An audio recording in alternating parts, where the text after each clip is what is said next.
Yo, what's going on everybody? Welcome back to yet another tier list video, and in today's tier list we are going to be ranking all of the challenge packs that are inside of the game of Fortnite. Now for these challenge packs we are going to be ranking them for both Battle Royale and Save the World, so without further ado, be sure to hit that like button down below, subscribe to the channel if you're new, and let's go ahead and get right into the video. Now the way we're going to be doing this video is we are going to be doing the Battle Royale challenge packs, and then we're going to do the Save the World challenge pack. So we're just going to start with the first one that we have here with the Bass Assassin. Bass Assassin was a challenge pack that was essentially like a James Bond's version to the fish stick skin, one of the many fish stick skins that we have inside of the game.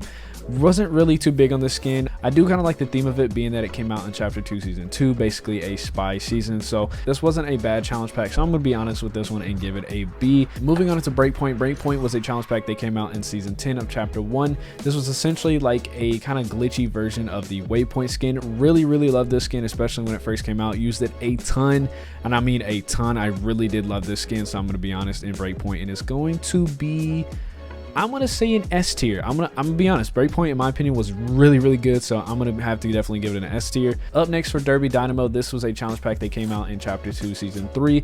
One of my favorite ones, honestly. All three edit styles are really cool, and the built-in emote with this challenge pack as well made this just a really good pack overall. Going on into one of the first ever challenge packs that we had with the Fallen Love Ranger, essentially a dark edit style version of the Love Ranger skin. Really like this. I love the backbling for it. Back then, a lot of the wing backblings were super popular, so this was just something that a lot of people really wanted to have. Really good challenge pack. Love the backbling. Gonna have to be honest and give it an A.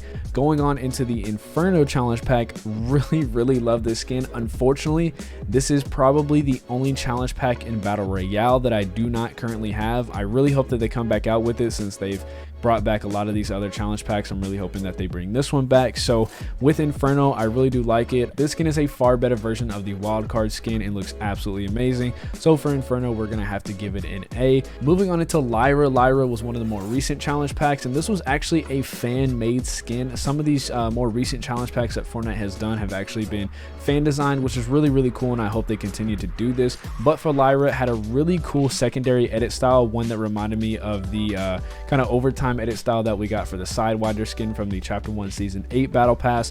Lyra, really good, not amazing, still pretty good. I'm gonna have to give it a B. Speaking of fan-made skins that ended up being challenge packs, we now have Marigold. Marigold is a really reactive skin in that the more kills you got, it essentially went from looking like it normally does to turning into completely all gold. So a pretty decent skin in that aspect, so I'm gonna have to put Marigold as a B. Going on into our next one, we have P1000. P1000, a robotic version of essentially Peely, but it is the slurp version of Peely that you saw after the season 9 trailer. I love the built-in emote for this skin. You essentially just press a button and the whole skin turns in like a blender and shakes and spins around.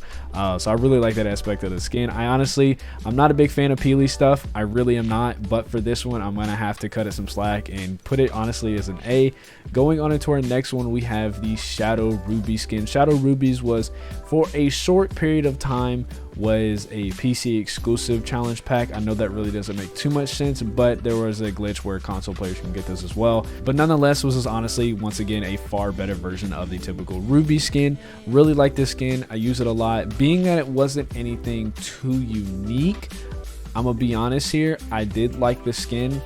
I used it a lot, but compared to the other ones in uniqueness, this wasn't really too unique. We have a lot of shadow skins inside of the game, and being that is essentially a Ruby reskin. I understand Fish Stick is essentially a reskin, but it doesn't look exactly like the Fish Stick skin. So Ruby looks exactly like the typical Ruby skin. It's just a shadow version of it. So compared to the other ones, uniqueness wise, I don't think this stacks up.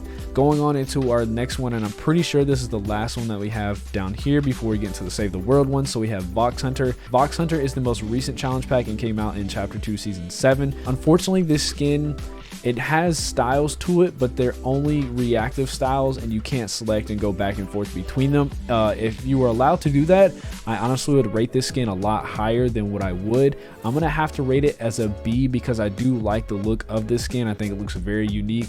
I love the colorways for all different types of the reaction to it. But if you have a combo laid out for essentially the first edit style, and then you get a kill, and then you get another, your whole combo basically just doesn't make sense anymore. And I wish they would have just made it select collectible styles instead of reactiveness to it. So if they did do that, I probably would have Box Hunter at an A, maybe even an S tier, because the styles look really good. But being that you can't select between them, I'm gonna have to keep it at a B. Going on into our Save the World packs, we have this skin as Lars. Lars was a skin that a lot of people really loved from Save the World, and I know a lot of people were really excited for it to be a skin that they can wear inside of the game. Being that I don't play Save the World, Lars was not a character that I was super hyped about coming to Battle Royale. So honestly, this skin doesn't really kind of excite me or get me hyped up. I'm probably gonna have to put it as a C. Going on into Lockbot. Lockbot, I'm just gonna be honest, it's one of the worst skins that I've ever seen. It does, in my opinion, yes, it is unique, but it's unique and lazy at the same time, in my opinion. I don't really care for this skin. I don't know if Lockbot is a character in Save the World. He probably is. If you guys play Save the World and you're watching this and you got to this point in the video, be sure to leave a comment down below. Is Lockbot a Save the World character? I am not 100% sure on that. But going based off looks and compared to what I usually typically wear and like in the game, Lockbot is just way down at the bottom. So for our next one, we have Machinist Mina. Machinist Mina was not a great skin. Unique, yes, but not a great one. So this is probably going to be easy for me in putting it at a C. Going on into Metal Team Leader, this skin is essentially one of the countless reskins that we have of the team leader skins. Wasn't really anything special by this. I do like it, but being that I'm really kind of sick of all the team leader skins that we get inside of the game, I'm gonna have to put Metal Team Leader at a C.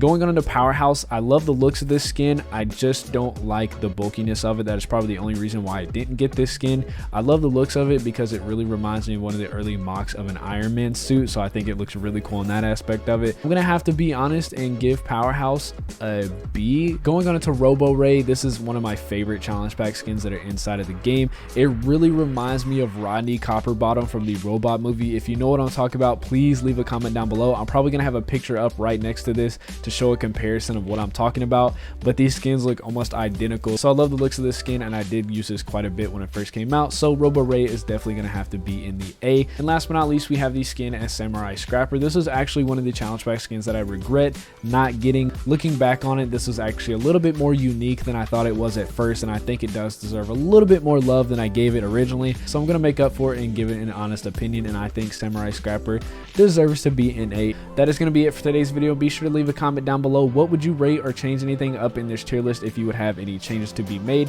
Other than that, be sure to hit that like button down below, subscribe to the channel if you're new, and I'll see you guys next video.